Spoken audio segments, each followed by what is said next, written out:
Hola comunidad frostiniana, ¿qué tal? Nos encontramos el día de hoy con estudiantes de cuarto de secundaria. Me acompaña Luis Taxa, Lizeth Pérez, María Clarisa, Yeri Aliaga. Chicos, el día de hoy los veo con unos atuendos distintos a los usuales. Coméntenme, ¿qué obra han dramatizado? ¿Qué personaje han traído el día de hoy para todos los que nos van a ver? Hemos traído acá mismo a Fuente Ovejuna, escrito por Lope de Vega. Muy bien, Fuente Ovejuna, Lope de Vega. Pero antes, chicos, de comenzar a dialogar referente a este escritor reconocido, Lope de Vega, vamos a ver un poco sobre el contexto en el cual él vivió. Estuve investigando, leyendo un poco y me mencionan que él perteneció al barroco, ¿verdad? Y bueno, ustedes ya son expertos. ¿Qué es el barroco? El barroco. Lo que muestra lo perfecto, pero lo imperfecto a la vez. Listo. Me comentan que barroco significa perla Imperfecto. imperfecta. Y bueno, la primera imagen cuando me dicen una perla yo veo belleza, glamour, ¿verdad? Pero imperfecto. ¿Por qué perla imperfecta? Porque, o sea, trata de mostrar algo, pero que según es perfecto, pero, o sea, no lo es. Algo así. Correcto. La corriente barroca entonces trataba de mostrar la realidad, ¿verdad? La realidad europea, en este caso, tanto en Francia, España, Inglaterra, en la cual teníamos el siglo de oro, el barroco. Reflejaba la realidad social, que no todo era perfecto, pero sí tomaba temas sociales, temas religiosos y la crueldad y maltrato que existía en la época. Y coméntame, me han dicho, Luis, que tú eres experto de Félix Lope de Vega. ¿Qué nos puedes comentar sobre él? Félix Lope de Vega fue un dramaturgo y poeta exitoso en su época. Fue criado por sus padres,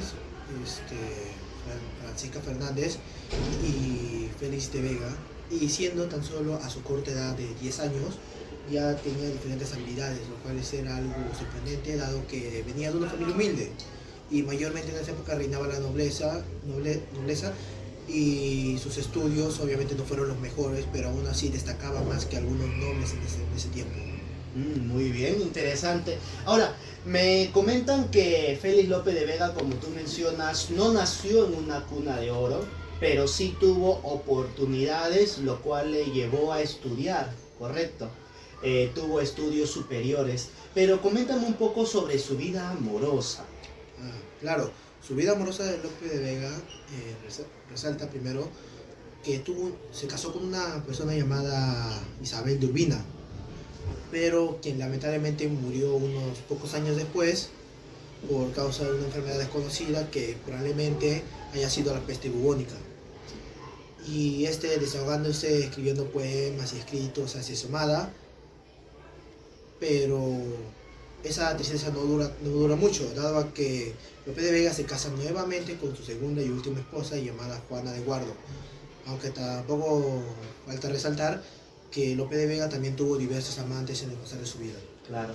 Y debido a este segundo matrimonio, el fallecimiento de ello, él cambió radicalmente su vida. Dejó de ser un literata, un dramaturgo reconocido en el siglo de oro y tuvo una profesión un poco distinta. ¿Recuerdan qué profesión tuvo? Sacerdotisa, ¿verdad? Se volvió un clérigo.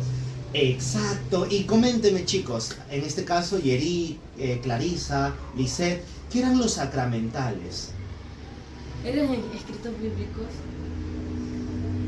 Eran pequeños teatros bíblicos, ¿verdad? Y tan exitoso o tan culto, marcó historia, como dice Luis Lope de Vega, que estos sacramentales, muchos dicen que era mejor incluso que la propia Biblia, ¿verdad? Pero el día de hoy no vamos a hablar de un sacramental, sino vamos a hablar de una obra distinta, que refleja un poco la realidad de la época. ¿Cuál es? Fuente Ovejuna. Fuente Ovejuna. Dentro de Fuente Ovejuna, Yeri, ¿qué personaje vienes a mostrarnos el día de hoy? Bueno, yo soy el comendador, un hombre que en sí está al mando del pueblo y es un hombre malo, ¿no? Que humilla, que abusa de las personas, sobre todo que abusa de las mujeres, ¿no? Muy bien. Y bueno, me dices que este gobernador abusa, ¿verdad? Pero también me dice que dentro de este pueblo de Fuente Ovejuna él estaba empecismado, quería un personaje en específico, hizo de todo hasta conseguirla. ¿Recuerdas quién Claro, es? sí, Laurencia. Laurencia. ¿Y por qué motivo la quería? Porque la veía como que algo imposible, ¿no? Algo imposible. Que la quería ahí como algo que era como un objetivo, un deseo. Claro. Recordemos que Laurencia en la obra es la hija del alcalde y en diversas ocasiones el comendador Fernán Gómez trata de llevarla, poseerla, incluso con engaños. Él está en una cabaña, le dice, ven Laurencia, quiero mostrarte algo. Y ella no iba, porque sabía que iba a suceder lo peor. Pero sucede algo, comendador, que hace que tú te enojes mucho, que tengas rencor y quieras irte en contra de alguien. Sí, como Frondoso. Frondoso, ¿qué sucede? Justo cuando estaba sola con Laurencia, él me defraudó, sentía dignidad, porque me apuntó con una ballesta y salí mal, horrible. No pudiste tomar provecho de Laurencia. Le tienes a personificar a Laurencia. ¿Qué opinas de la actitud del gobernador que quería tener a todas las mujeres a su disposición?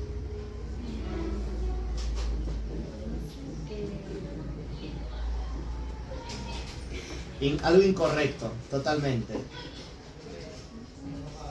Listo. Y coméntame, Frondoso, ¿por qué motivo ayudaste a Laurencia?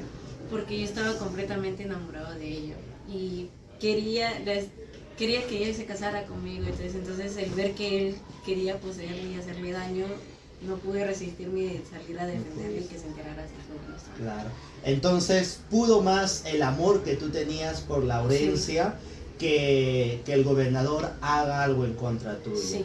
¿Y funcionó, no funcionó? ¿Qué sucedió? Al inicio, bueno, logré que él la dejara en paz, pero después él agarró algo contra mí y justo en el momento en el que yo me estaba casando con ella interrumpió la boda y la rató y me rató a mí y me quería matar ahorcándome. Claro. Y algo muy interesante es que, bueno, el gobernador tuvo que salir a luchar contra los reyes católicos, en este caso la reina Isabel, y ustedes aprovecharon el momento para casarse, ya porque Laurencia te aceptó, su padre, el alcalde, te dio la venia, pero alguien le pasó la voz al gobernador. ¿Y qué sucedió con tu boda? La interrumpió.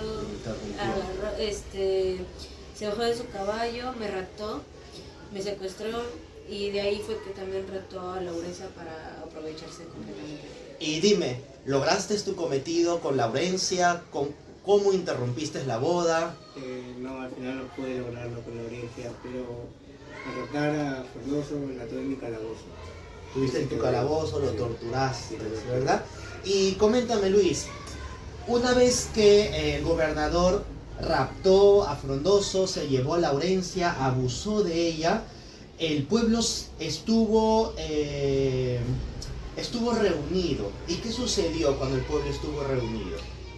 El pueblo al estar reunido estaban decidiendo qué hacer con respecto al tema del comendador, ya que el comendador, a tener la máxima autoridad, aparte del alcalde, en todo el pueblo, decidieron hacer algo, entre comillas, ya que sus decisiones eran un poco más cobardes o cobardías, ya que eran o escaparse o intentar protegerlo, pero no con lanza ni nada de eso, sino solo protegerlo, así con palabras.